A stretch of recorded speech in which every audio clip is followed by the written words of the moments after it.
Florida Congressman Byron Donalds called out Senator Ron Johnson for wanting to split the big, beautiful bill in two. The senator responded earlier on this program.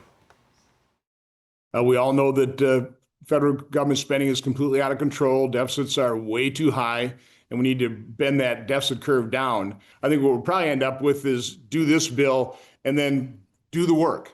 You know, do the forensic auditing analysis of every line of the federal budget, more than 2,600 programs, and probably do another bill using the fiscal 2026 budget process. The ball's only been in the Senate court for 1 week, and we're having very productive conversations right now.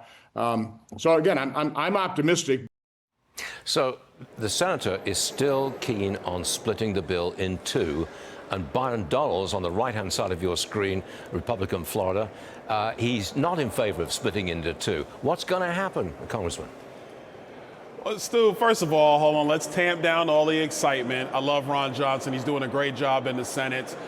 We just have a difference of opinion. Like, I just think at this point, with how much time we are now into this Congress, we need to just go ahead and get the one big beautiful bill done. The Senate is likely to make adjustments. My opinion is the Senate needs to find ways to cut more spending, and I totally want them to do that. And I implore my colleagues in the Senate to make sure that happens. But we need to go ahead and get the entire agenda done right now.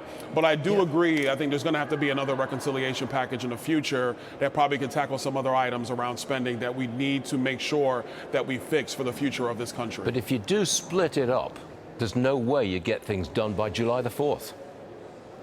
Yeah, no, if you split them up, you're not going to be done by then. And depending on how the Senate decides to move over the next week or so, we may not be done by July 4 at all. But are we going to get it done? Yes, we will. At this point now, it's really about the last minute negotiations, really around spending. There's not major conversations around tax. I know when it comes to the ECCA, these are the tax credits, the federal tax credits for school choice. I think we should extend that another year instead of 4 years, make it 5.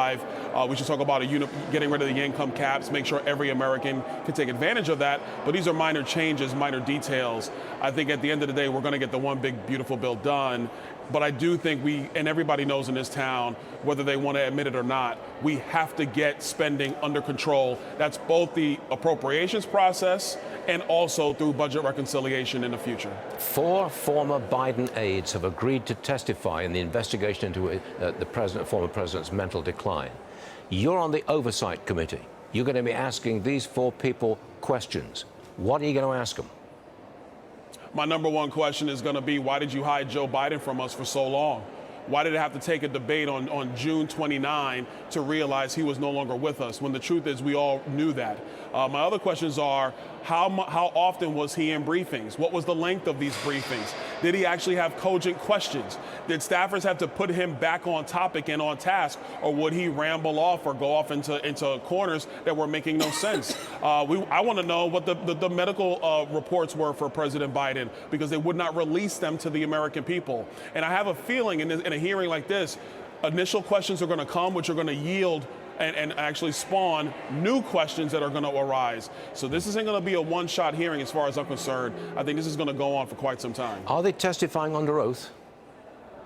That's the only way you testify in Congress is under oath. Oh, sorry. So that's what they need to do.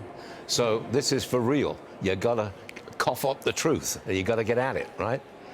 Well, let's get through the transcribed interviews first. Let's get through that first, and then we'll get to the actual hearing. And I think that these transcribed interviews are going to be very packed. Typically, members of Congress are allowed to come in and listen and observe, maybe ask questions along the way. I think that when they come in for these interviews, there's going to be a lot of members who are going to make sure they're present to hear this information behind closed doors before we get into open hearing. Got it. Congressman Byron Donalds, thanks for joining us, sir. Appreciate it. We'll see you again soon. Thank you.